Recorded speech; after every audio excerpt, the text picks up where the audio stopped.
Hey everyone, welcome back to another video here at DFD Mastery. Absolutely on cloud nine right now. I'm tired though, as you can tell. I'm slurring my words. This is the third student I've talked to today, but I absolutely love it. This is my passion. This is what I live for. We have some great content today. I've got Berney here with me. We're going to dive into some of his success. He's been having some great success with driving for dollars, but we're also going to go into some coaching. So he asked me some questions and I was like, man, that's great stuff. Like, let's get this recorded. Let's get this on the YouTube channel because what you asked, I'm sure, is on everyone's minds. And how do we take things to the next level? So we're going to deep dive that. But before we get into that, I want to tell you guys, if you're struggling at consistently finding discounted deals, right? I understand it can be discouraging, frustrating. It does not have to be that way. That is why I share my Driving for Dollars marketing system with the world. I have an absolutely free webinar where you can go and see how I'm consistently finding massive amounts of discounted properties, just like my students.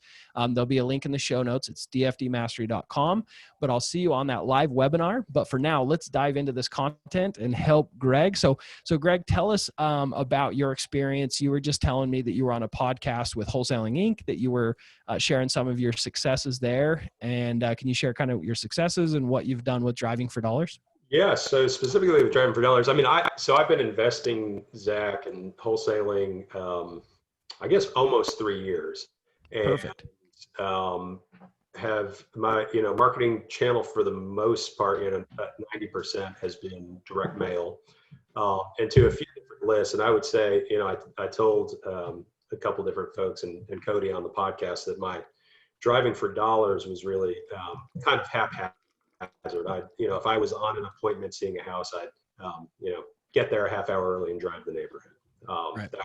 Really inconsistent and not targeting, the areas of my community where cash buyers are buying, and again, just not a targeted approach. So I joined your course, I guess, about 2 months ago, and as I joked with Cody, here's a system. Here's how you systematize this. So it's gone great. I have several properties under contract right now. I think 4 are, I'm not in my office right now, so I don't have the list in front of me, but I think 4 are from Driving for Dollars. I have a driver hired, getting ready to either hire another one or expand his hours. So Love it.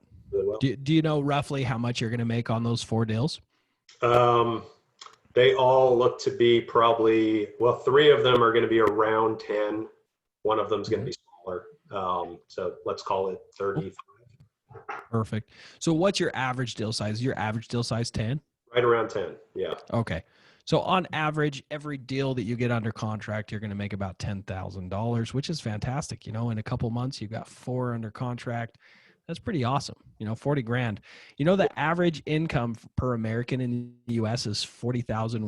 Mm-hmm. Yeah. And how much time, your own personal time, did you put into doing that? Yeah. So I'm investing full time, and obviously there's deals that fall through that you don't make anything on, but I've just in the last 3 months had, one was 19 and one was 14, and they were maybe a combined 5 hours on both, if that. Right. What was your work experience before? Did you have lots of real estate experience before you jumped into wholesaling, or? Zero real estate experience. So I was in the healthcare corporate world. I have a social work degree by background. I was a director in a health system, and got downsized and got into real estate. Love it. I love that, like, so many successful people, it's just so random what they did before. It had nothing to do with real estate, right? I was a window cleaner. You were in the healthcare. Like, anyone can do this. I love it. So let's go into this. So you're starting to get success. You're starting to get momentum. It's like, you're starting to feel that confidence that comes with some deals, right? And you got a good marketing system. Now you've got consistent deals coming in. And you had messaged me about, all right, how do I put a team into place? How do I scale my business? Right? Exactly. So I want you to be careful here. This is where a lot of people make big mistakes.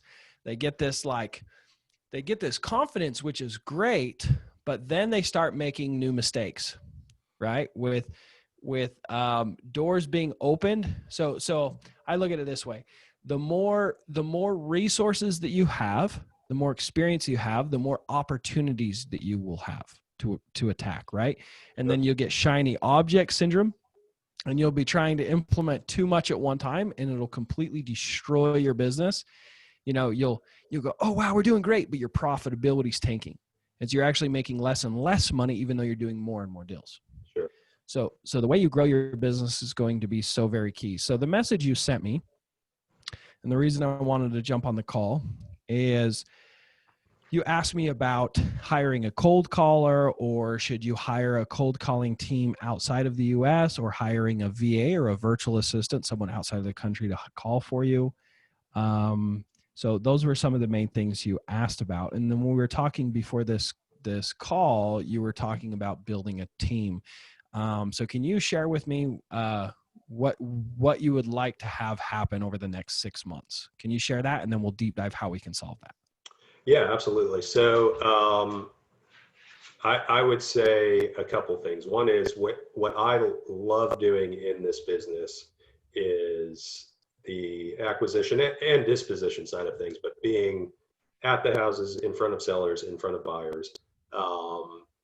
And that's kind of where my passion is. So, one of the things that I'm probably more urgently looking to solve than the cold calling, because I have lead flow coming in, and while it's always nice to have more, I'm at a point where I'm having a little bit of difficulty managing the lead flow.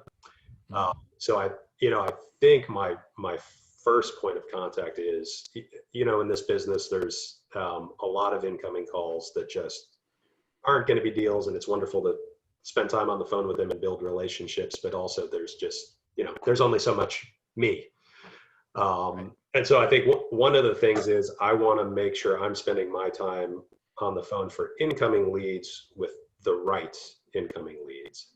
So that I would say is maybe the first part of my answer. And then secondly, 6 months from now, my marketing to this point really has only been direct mail. And to get to your point about shiny object syndrome, it's only been direct mail because I have a system and it's working well. And I'm not interested in trying to implement, okay, well, this is working well, let me try texting, let me try cold calling, let me try this all at once. So it's really more thinking about 6 months down the line, what's the next thing that I can implement systematically to bring in more leads with that specific goal in mind. Okay. So that answers it. The secondary goal is bringing in more leads. The primary goal right now is, buffing up, freeing up your time, managing those leads. Because it's great. I have enough leads where it's now hard for me to get back to them within 2 minutes, which is what we need to be doing. Okay. All right. So let's deep dive this. So the first thing that you need to have in place is you need to have KPIs, key performance indicators. So in my course that I've given you, right, I go through the importance of tracking your success, tracking your results, right? Are you tracking your numbers every single week? I am tracking them 80% of the time. 99% of my students are not tracking, and that's okay. Yeah. Right. When you first get going, you just grind it. Oh, I did a deal. I did 2 deals. Okay. Yeah. This stuff works. It's real. But that's where you're at, right? You're like, you've got this newfound confidence. Like, what's that? No, I was going to say of the last 6 months, I've got it tracked for probably 5 of those months. So there's probably 4 weeks missing. That it was just too busy. Friday came and went, Saturday came and went, and by Monday I was off and running. Okay. So that's the first thing that you need to make sure it gets done always, first and foremost, because you can't make a decision as a visionary, as a business owner, unless you have actual data. And then once you implement something new, like a cold calling team, or you implement cold calling, or you implement a lead manager, right, before it passes to the acquisition manager, which will be you want to have those numbers in place. Because let's say you're averaging, you're adding 1,000. I don't even know your numbers. Let's say you're adding 1,000 properties to your Driving for Dollars list, right? You're sending 1,000 posts, or actually 3,000 postcards every week, because eventually they'll stack up, right? 3 total rounds. And then you're sending, or you're getting X amount of response. And then you're getting this many that are actually leads. You know, some of them are just pound sand. Some of them are robocallers. There's just spam, right? So you're actually seeing, okay, there's this many leads, which equals this many appointments, which equals this many contracts, which equals this much money, right? If you have all those numbers over the last few months, and then you implement someone to take the phone calls and talk to them and build relationships and either put them in your follow-up or set an appointment for you, right? Let's say all of a sudden your number starts to tank. What's the problem? It's the new person, right? It's the new system you put into place. So either you need to fix the problem, or you need to get rid of the problem, or you need to completely change what you're doing, right? So that's why you have numbers, is so you can track what you're changing. I'm going to share my opinion on a lead manager. Okay. I know that there's other people that run this differently. Sure. Okay.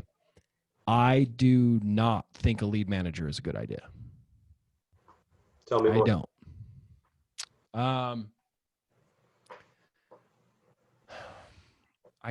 I need to have the resource. So I saw somewhere someone put out their numbers, their KPIs. I think it was a flipping company put their KPIs out, and it was like 80% of the deals takes like over 10 follow-ups before it turns into a deal, right? Most of your deals are going to come from follow-up, from rapport.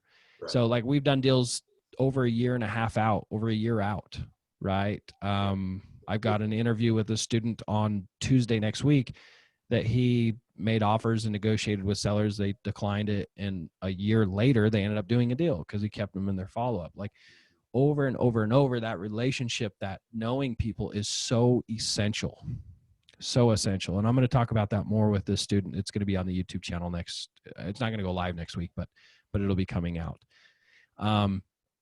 So my acquisition manager does all of the lead flow, right? Deals with all the incoming leads, listens to all the voicemails. It's like go pound sand. He just deletes it and moves on, right?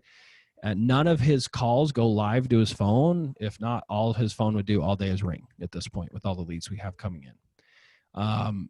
But then he goes, okay, this one didn't leave a voicemail. He does a strategy to get him on the phone, right? That I teach you.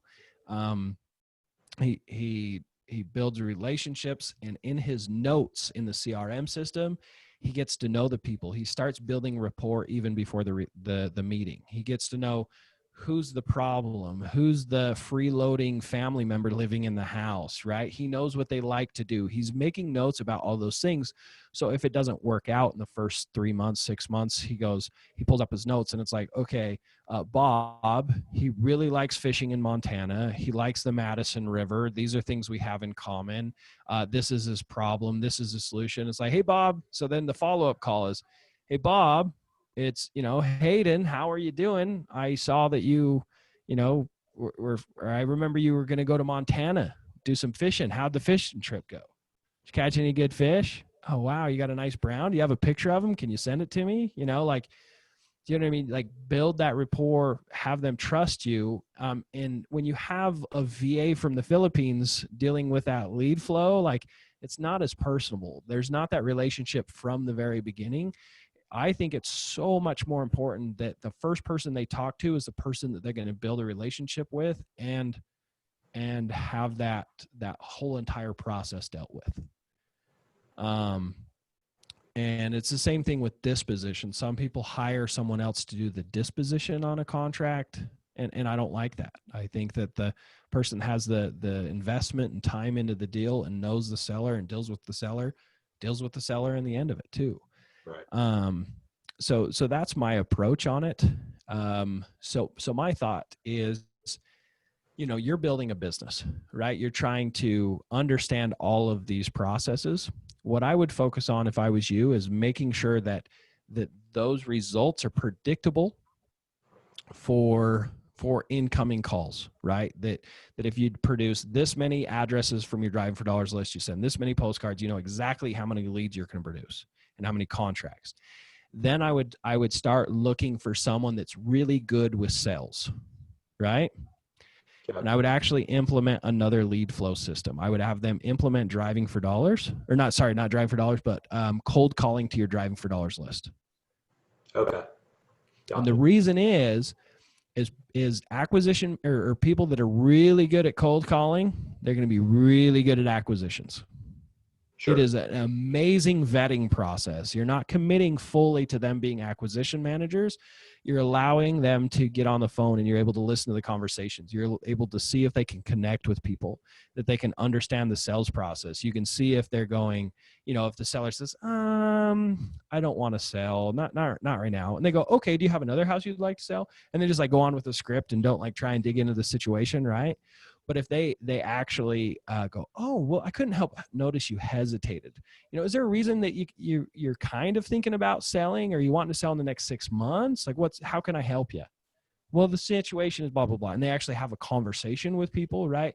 You'll be able to see that with a cold caller.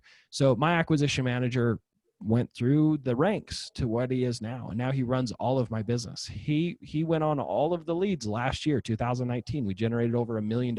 He did every single deal. That's great.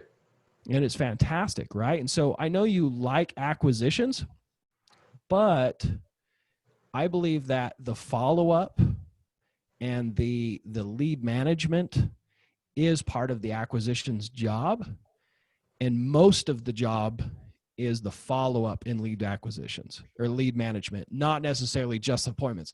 Yeah, it's exhilarating and fun to go on those appointments, build that rapport, and sign that contract. It's like $10,000. Like, it feels amazing. But if you really want to scale this and automate it and free your time up, you got to find someone to fulfill that position.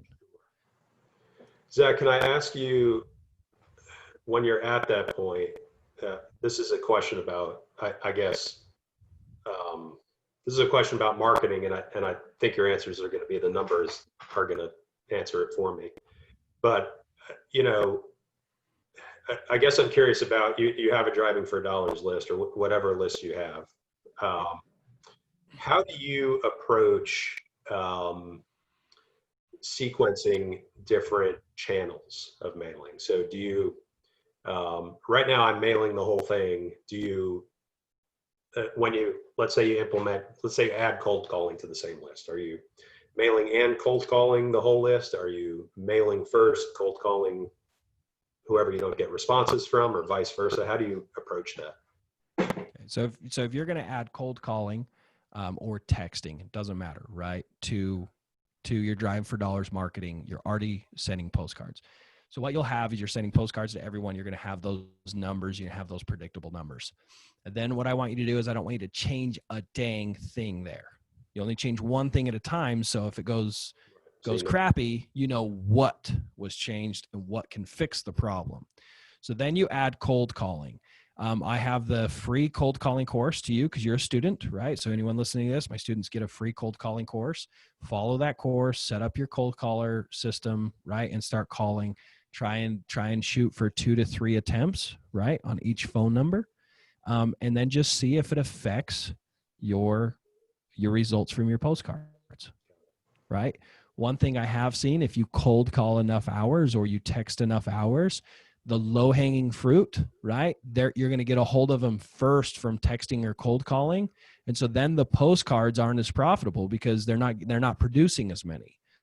So then you can make an adjustment. And what we've done is we went, oh, look, cold calling is working so well for us. So whoever we can't get a hold of through cold calling, we send a postcard to them. But whoever we do get a hold of, we talk to them, we evaluate them, we either put them in our follow-up or throw it away, right? And so, but we don't make those adjustments to our existing successful campaign till we add that new one and see what it does to it. So maybe it'll be because some markets are different, right? You might have the same success from the postcard, so don't freaking touch it, and you're still getting results from cold calling. So keep them both as is. Don't change anything. Got it. Right? So that's why you do one at a time. So if I was you, I would focus on getting your cold calling set up and understand that your goal is to have an acquisition manager, right? That's ultimately what you're trying to set up, because that is the most time-consuming job within this business. And if you really want to set up a business that serves you, you need to automate that process maybe not in the first year, but that should be ultimately the goal. So I want to talk about hiring that acquisition manager and the process. And when you're ready for this, you can come back and watch this video and maybe understand more what I'm talking about. So let's say that between cold calling and postcards to the Driving for Dollars list, you're going to average 5 appointments a week, right? That's just what you're averaging. And that according to your numbers, you're going to get 1 to 2 contracts a week with those kinds of numbers, right? Let's just say that's what you're producing. Sure. So then it's like, okay, I know that by paying them the customary 10 to 20% for acquisitions and dispositions, right? They're going to make a very nice salary. I can afford to pay an acquisition manager. I can get a great salesman. They can make great money, right? Like all of my numbers are set up. I can afford an acquisition manager. So then you start going on appointments with your potential acquisition manager as a fly on the wall. He says nothing. He just observes, right? And you want to take him on lots of appointments until he's ready to start taking over the sales process. Then you let him take over. You're a fly on the wall and you're taking notes. You critique him afterwards. And, you might mess up a deal or two and you're going to have to critique him. There's some expense there. It's very frustrating when you have like a $20,000, $30,000 deal, says something really stupid, it's painful. So, but once you have that person trained, you'll be able to look at the numbers and they should be the same or better, right? And if they're not, it's the only thing in your business that's changed. So either that person needs to be fired or he needs to be trained better, right? And I've had acquisition managers that I've hired that just didn't work out, right? They could not perform. And I trained and trained and trained. They just didn't work out, right? So I had to let them go. And that's why I said I like cold calling, because you get to see that they're a fit personality wise, skill set, right? Capability, communication.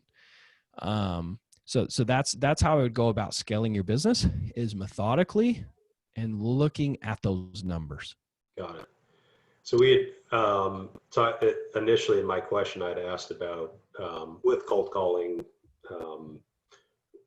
a virtual component. And it sounds like you're really thinking more about this is hiring locally as a start that's going to move into acquisitions. Yeah. So I hired a company. I don't know if I can get in trouble by saying a name, so I'm not going to. So I hired an outside company. I paid for 500 hours. Got 0 deals. So my one, what am I getting? I'm getting like 1 month. Let's see. Let me do my math. Yeah. I'm getting 20 times 4. I'm getting out of my best cold caller, I'm getting about a deal every 80 hours for my local cold caller. So as you can imagine, 500 hours, not a single deal. I was not happy. So Brent Daniels, who I consider to be the king of cold calling, he shares, I'm sure you could look it up, but he shares what his results have been from out of the country cold callers versus a native, American speaker or English speaking people, right? So even if they're out of the country, but they grew up here in the US, so they actually have good accents, things like that, right? Is a little bit better in your own office versus yourself, right? Sure. You are going to be your best cold caller because you care, you're invested into it. And it's not saying that, you can't train someone to be as good as you. It's just, it is what it is. It's the nature of the beast. So, I like having cold callers in my office. I like it for a couple of reasons. I like it because I can police their conversations. I can critique them. I'm not necessarily going out of my way to train them. My acquisition manager's constantly listening to them and being a part of that. Plus, they're part of the culture. They read the self-help book that we're all reading each month. They come to our team meetings. Like, they're involved. They're a part of the team. They're invested into what we're doing. We're not just a job for them. Sure. Right. And the other thing too is the conversions are much better. So, I'm not a huge fan of the cold calling compared to like postcards or even texting, because it takes a lot more skill set. It takes a lot more quality of a person to be able to fulfill those tasks. Like you can hire a VA in the Philippines that speaks terrible English, and you say, okay, you show her a screenshot video of your screen, like, okay, this is how you send your postcards. This is where you pull the data from. And it's like, boom, boom, boom, boom. You can pay her $4 an hour and it can be done. But with cold calling, you can't pay someone $4 an hour and expect them to have quality conversations. Right. So it's just, I think the next level up of and actually implementing that into your business. It's pretty tough, but it's a cool way to be able to start building a team and getting your feelers out there for a potential acquisition manager. So take home message for me, Zach, knowing what you know about my business, which I realize is limited. I'm